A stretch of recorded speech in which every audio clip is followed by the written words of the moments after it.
بحت مسكرمن زيترف ودقت سرعة إسياسن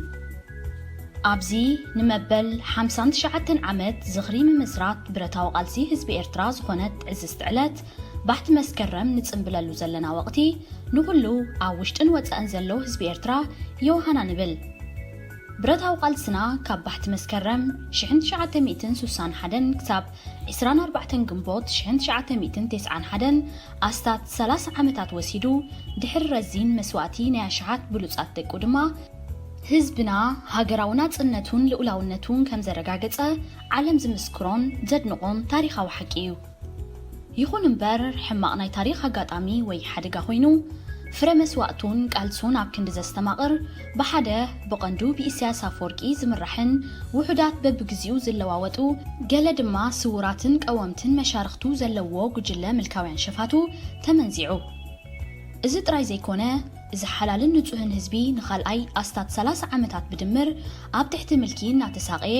ኣብ ኣፍደገ ብርሰትን ጥፍኣትን በፂሑ ንፍትሒ የእውሎ ኣብዚ እዋንዚ ብፍላይ ንዓና ንኤርትራውያን ከምቲ ገዲም ተጋዳላይ መስፍን ሓጎስ ዝበሎ ካብ ኢሳያስ ዝዓቢ ወይ ዝኸፍእ ጸላኢ የብልናን እዚ ድማ ኢሳያስን ጉጅልኡን ንኹሉ ጸጋታት ሃገርናን ህዝብናን እንተላይ ሰብኣዊ መንፈሳውን ማተርያላውን ሓይልና ብስሩዕ ኣገባብ ንዓሰርተታት ዓመታት ራሲዎ ጥራይ ዘይኮነስ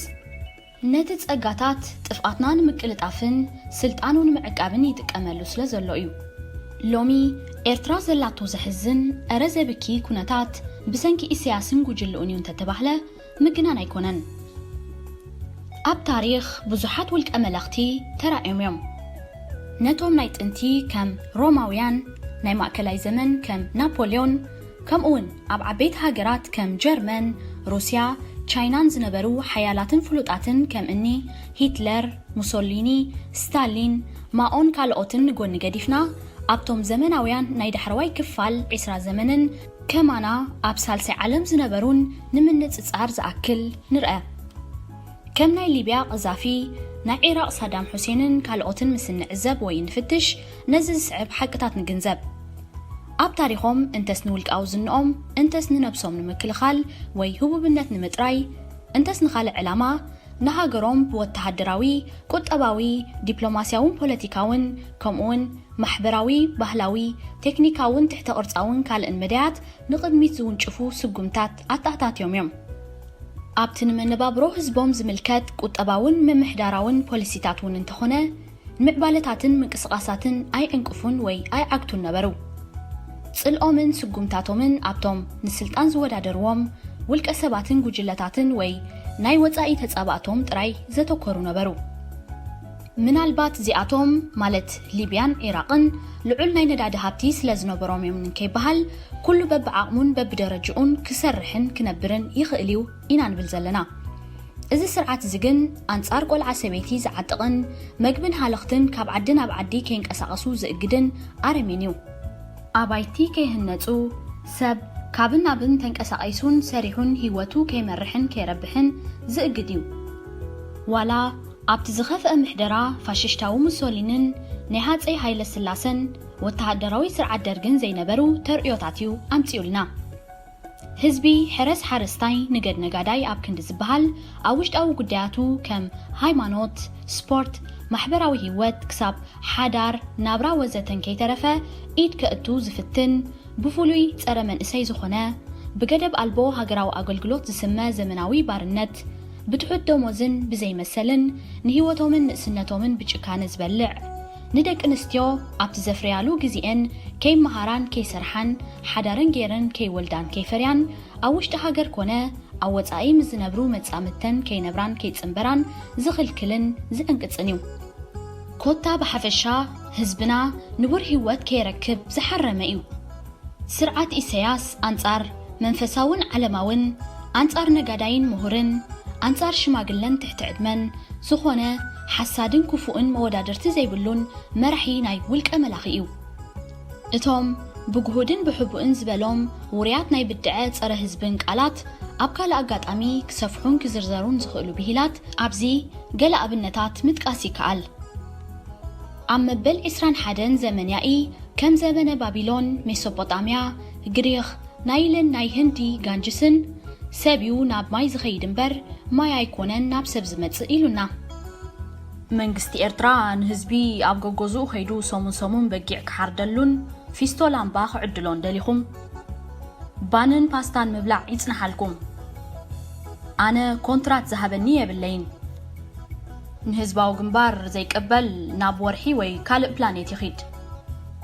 نحنا أب عالم قطر حدينا وزته إلونا نايزي بمكراتن رققتن مدناغرتن جوجل مافيا زكايد إسياس زمرحو أصناتن حسادن سرعت كابتون قدم لومي زغاطمونا بعداوين غزات خونه أب عالم كابسترايو ملختي فلي زبلايو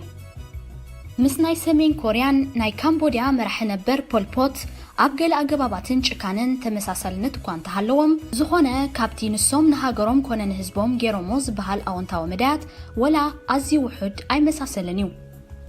مس تشايناوي مراحي ماو بزوح تمساسلنت هلوه إسياس نماو خمزد نقون زخبرونون كجلز تسميعو إيو كابت ألوتاوي مالت چوكوانن ملكاون أسرارحا ماو بزوح كأديحو إيو كم حلوف مستيراونت مسلوينت مالت أب قدم هزبي أب كدادنا خونه كالق قدي مقلول مسيل كامقراب نلعلوت سبب سلطان مدسكال وي كابزنا بروم لعل مزنت نتحتي أوريد كام مداب دحر مسد ليوخا تمليسكا ناب سلطان مدياب وي ممزاز بحبوئن سلحتان يخون دا أمبر ولك أساب وي نسوز مرحو ودب لعلنا بسخان بيتسب كان مفقارن مملخن مالت كالت أوف برسوناليتي حبريتان فلتأتن مرخبي بوزوهانن بمبحات نسبات أب سلمات كم زنبرون كم زدون قرون وي كم زهوتتو مقبار سلقات أب لعلي مهوراتن حق أنيان هزب زوكل سنة بابن تاريخن مرمرن كالئن أطبقوا وريسيو أب هاجرنا زخونه بأون تاخن تقصون خئل ترافي وي نبار سراح نهاجر كم تكالات محدران أكايدان وزتن أي جبرن بعلو أبك على محتتو كي حفرة كم استأمنلو إيرترا أبزن زحلفا 3 عمتات قزعتو مالت أب تحت مريحنتو كتسبقوم زي كونس ندحري مليسا تاريخ نئسياسن سرعتون مستوم چكانات دحوراتن أصنتن ملختي كم هتلر ستالين بزيادة دما كم بول بوتن ألوتاوي مدايات ماون أمساسيلو كذكرو إيو هزب إيرترا نتزي ترف ودقت إسياس نخق ألاطف بغلو زطعمون زأمنلون أقبابات ببوليتيكا بغوسكواس بميدان سنت بابن بقطباوي بحسابن مورالن أدلاين تخوينون بتصولوتن مهللان بقندوغن بقبراوي سرحات كونتات أبزفقدلو دما واتهادراون سرحيتاون ميلاتات هزباوي ملعالاتن سلماو سلفن كالوت أقباباتن تتقيمو ليتن معالتن بمكلاس نعد مسلطان إسياس بمختام نسقاي هزبي كحتصرو يقبا ندخمتات دنبه تقامو وي دليت فتحي بمزماز نابركتو من تفتاتومن من آسن مقلالن نقالتنا قداء مخانو زنقعنا نمثل اتهم تسألاتنا وي سرعات إسياسن وحدات قبننياتات مشارختون زتصعرلو سرح نقالللو من نحقزو من كمزلنا مردا أقداس إيو عبدن بتقامو خينو أنا تقالاساي وي دلاي فتحين نابله سرعات إسياس حياليو دنب فتحقن أزيو دخومن استبتاتنن كدمع زي كإلنيو وزتن نابله زقوسقوس انتي خاخت سميو نتوم نعسرتات عمتات كيتحللو أنصار ملكاو سرعات استقالسو ودبات محبراتن والكسباتن بمنشاون بمقلالن نعاقاتهم بموقانن زمت سرب حيلبون لكعيو نزلوهم دخمتات زي مترناف عدمع زي كونه أسرارحان ديسيبلينن زيد اللي وددراتن مفنجالاتن كالو دخمتاتن بودعون هاناتنا قباب كن نقفومن كن الرمومن حلفنتنا إيو أوزعي زنطفو زلو هزباوان ملعالات كم بايتوتات يأكل ناي من إسيات ناي مهوراتن موياويانن ناي دك انستيو سيفيكاون سبقاون مسلات زقالسو ناي مرمرن مصنعتن ولقاتن نتعطفتن كالئن كم تودادرتي ويتهالالختي كي وسدنا بحبرتن بتأمرتن كنسرح زعاقت الناس لزيلو نز عدلات بعد معنت نتقملو ترى نايتن أبسرح زنت فازلوا عبيتي مع كنات زينان ساتلايت تيفن راديون كالئن كم أون عم محبراوي من رخبيتاتن إنترنتن بقد سألن بعد معنا جباب نهزبنا نمنكحن نمبربارن كي تحللو سرحو زلوا جنات كمسكنون كتبابعوني جبا بانصارو بتمساسال منجدين نطفو اب حزبنا ناي هايمانوت اوراجا بيهر ፖለቲካዊ ወይ ውድባውን ድሕረ ባይታን ካልእን ረቆሒታት ክኸፋፍሉን ክብትኑን ዝሰርሑ ብዕቱብነት ክብድሁን ያዕ ክበሃሉን እዋናውን ታሪክ ዝጠልቦን ሓላፍነትና እዩ ገለ ድማ ብቐጥታ ይኹን ብተዘዋዋሪ ክሳብ ንልኡላውነት ኤርትራ ዝጥሕሱን ንቓልስናን ታሪክናን ዘመራስሑ ዕሱባት ትምክሕታውያንን ዓንደርትን ጉጅለታትን ውልቀ ሰባትን ብምህላዎም ኣዝዩ ዘሕዝን እዩ ህዝቢ ብሓደ ቃል ወይ ድምፂ ፎቅ ክብሎምን ክነጽጎምን ግዴትኡ እዩ ዕድል ክረኽቡውን ኣይግባእን ይኹን ደኣምበር ብሩህ ብዘይኮነ ምኽንያትን ድፊኢትን ክቕጽሉ ይረኣዩ ብፍላይ ነቲ ትሑት ንቕሓት ፖለቲካን ታሪክን ዘለዎ መንእሰይ ዒላማ ወይ ታርጌት ገይሮም ከደናግርዎን ክህውትትዎን ስለ ዝኽእሉ እዚ ፍሉይ ኣቓልቦ ተዋሂቦ ክንምክቶ ይግባእ ኣብዚ ግዜ እዚ ጸላእ ህዝቢ ኤርትራ ስርዓት ውልቀ መላኺ ኢሳያስን ውሑዳት ተሓባበርቱን ምዃኖም ንጹርን ብሩህን እዩ ኣብ ውሽጢ ሃገርን ኣብ ስደትን ብፍላይ ድማ ኣብ ማዓስከር ስደተኛታትን ካልእን ከርተት ዝብል ዘሎ ህዝቢ ነዚ ኣጸቢቑ ይፈልጦን ይርድኦን እዩ ሎሚ ግዚኡ ኣኺሉ መብዛሕትኡ ኣብ ወጻኢ ዘሎ ህዝብና ብዘይካ ኣዝዮም ውሕዳት ንረብሓ ወይ ካልእ ዝተታለሉ ውሕዳት ነዚ ዘይፈልጥን ዘይኣምንን የልቦን ናይ ዝህልው ጸገምና ፍታሕ ከቢድን ሕልኽላኽን ኣይኮነን ነቲ ብኤርትራ መንግስቲ ተባሂሉ ብግብሪ ግን ናይ ውሕዳት ሸፋቱን ናይ ስርቅን ገበንን መጻወቲ ትካል ካብ ስሩ ቦንቂስካ ኣብ ሃገርና ብቕዋም ዝመሓደር ግዝኣት ሕጊ ዝመለለይኡ ንኹሎም ዜጋታት መሰሎምን ክብረቶምን ዘውሕዝ ብሰላምን ራህዋን ንኽነብሩ ዝሰርሕ መንግስቲ ምምስራት እዩ እዚ ኣብ መላእ ዓለም ዝስራሓሉ ንቡር ተርእዮ ደኣምበር ንሕና ጥራይ እንጠልቦ ዘለና ፍሉይ ተኣምር ወይ ሕልማዊ ኣምር ኣይኮነን ህዝቢ ኤርትራ ብኤርትራውነቱን በትፍሉይ ታሪኹ ቃልሱን ዝኸፈሎ መስዋዕትን ጅግንነትን ዝሕበንን ዝንየትን እዩ እዚ ቕኑዕ ክተባባዕ ብግቡእ ክስነድን ናብ መጻኢ ወለዶ ክመሓላለፍን ዘለዎ ኣረኣእያ እዩ ይኹን ደኣምበር እንሓንሳእ እዚ ናብ ሓደገኛ ንሕና ፍሉያት ፍጥረት ኢና ኣብ ዓለም ከማና የለን ዝብል ጌጋ ዝምባለ ወይ ትምክሕቲ ዘምርሐና እዩ ከም ሳዕቤኑ ድማ ንኸባቢና ዘለዉ ህዝብታትን ሃገራትን ምንዓቕን ምንእኣስን ክስዕርር ይኽእል ብኣንጻሩ ድማ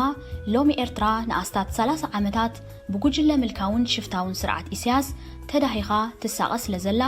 ገለ ክፋል ህዝብና ብፍላይ መንእስያት ናብ ተስፋ ምቑራፅን ምስቁርቃርን ክኣትዉ ምርኣይ ዝሕዝን እዩ ብኣንጻር ናይቲ ንሕና ብሉፃት ወይ ፍሉያት ኢና ዝብል ንሕና ዝተረገምናን ዝሓመቕናን ኢና ክንሰማማዕ ወይ ሓቢርና ክንቃለስ ኣይንኽእልን ኢና ስለዚ ድማ ሓርነትና ክነረጋግፅ ከምዘይንኽእል ወይ ከምዘይግባኣና ህዝቢ ኢና ናብ ዘስምዕ ሰንኮፍን ድኹም ኣተሓሳስባን ከየምርሕ ዘሻቕል እዩ ጸላትናን ገለ ክፋል ናይቶም ኣዕነውቲ ተቓለስቲ ኢና በሃልቲ እውን ነዚታት እዮም ዝጉስጉሱ ንብረታዊ ቃልስና ከም ሽፍትነት ንተጋደልቲ ከም ዕሱባት ወይ ኣገልገልቲ መራሒ ኢሳያስ ንረዚን መስዋዕትናን ንኽቡር ታሪክ ገድልናን ከም ከንቱ ወይ ጉጉይ ጻዕሪ ገይሮም ከቕርቡ ይፍትኑ ኣለዉ ናይ ቅድም ጎረባብትናን ገዛእትናን ከም ሃይለ ስላሰን ደርግን ዝተኸተልዎ ብሓይሊ ከተግብሮ ዝፈተኑን ኤርትራ መሬታን ባሕራን ደኣምበር ህዝባ ኣየድልየናን ዝብል ፋሽሽታዊ ፖሊሲ ጅግንነትናን ብኸቢድ መስዋዕትናን ፈሺሉ ናጽነትን ልኡላውነትን ብግብርን ብሕጋዊ ኣገባብን ተረጋጊጹ እዩ ይኹን ደኣምበር እቲ ብሓይልን ብኻልእን ተፈቲኑ ዝፈሸለ ምዉት ዕላማ ወይ ሕልሚ ሎሚ ከም ብሓድሽ ብከም ቀዳማይ ሚኒስተር ኢትዮጵያ ዶክተር ኣብይ ኣሕመድን ደገፍቱን ናይ ኣምሓራ ትምክሕተኛታትን ሰዓብቶምን ብዝተፈላለየ መልክዓት ክደግስ ንሪኦ ኣለና እዚ ድማ ብሰንኪ ድኻምናን ብኣውርኡ ድማ ምትብባዕን ፍሽኩልናን ናይቲ ከም መራሒ ሃገር እውን ክጥቀስ ዘይበቅዕ ንሕና ምስ ኢትዮጵያ ሓደ ህዝቢ ኢና ኣይከሰርናን ንዶክተር ኣብይ ንስኻ ኢኻ ትመርሐና ወዘተ ዝብል ዘሕፍር ቃላት ብጋህዲ ኣብ ቃልዕ ዝልፍልፍ ውልቀ መላኺ ኢሳያስ እዩ ስለዚ ናይ ሎሚ ዓመት ባሕቲ መስከረም ኣብዛ ዘይተርፍ ውድቀት ውልቀ መላኺ ኢሳያስ ዝተነፀረላ ወቕቲ ነካይዶ ምህላውና ፍሉይ ኣገዳስነትን ተስፋን ኣለዎ ምናልባት ዝመጽእ ዘሎ ዓመት ወይ ቅድሚኡ ተዓዊትና ዝስዕብ መበል 60 ዓመት ጽምብል ምጅማር ብረታዊ ቃልስና ኣብ ከርሲ ሃገርና ኣብ ኣስመራን ካልኦት ዞባታትን ንምብዓል ንመቓሉ ዓመት ይግበረልና ከምቲ ኣቐድም ኣቢሉ ሓርነትናን ምምጻእ ከቢድ መስዋዕትን ጻዕርን ዝሓተተና ሎሚ እውን ብኩሉ መዳያዊ ቃልሲ ብሕብረት ክንቃለስን ክንምክትን መስዋዕቲ ክንከፍል ክንሕተት ምዃንና ዘይምርሳዕ ነፍስ ወከፍ ዜጋ ዓቕሙ ዘፍቅዶ ናይ ግዜ ገንዘብ ጉልበትን ፍልጠትን ኣበርክቶ ኣድላይ ምስ ዝኸውን እውን ናይ ህይወት መስዋዕቲ ክኸፍል ድልው ክኸውን ኣለዎ ዘለኣለማዊ ዝኽርን ክብርን ንኹሎም ሰማዕታት ኤርትራ ምልኪ ንምድምሳስ ብሓድነት ብግብራዊ ስራሕ ንገስግስ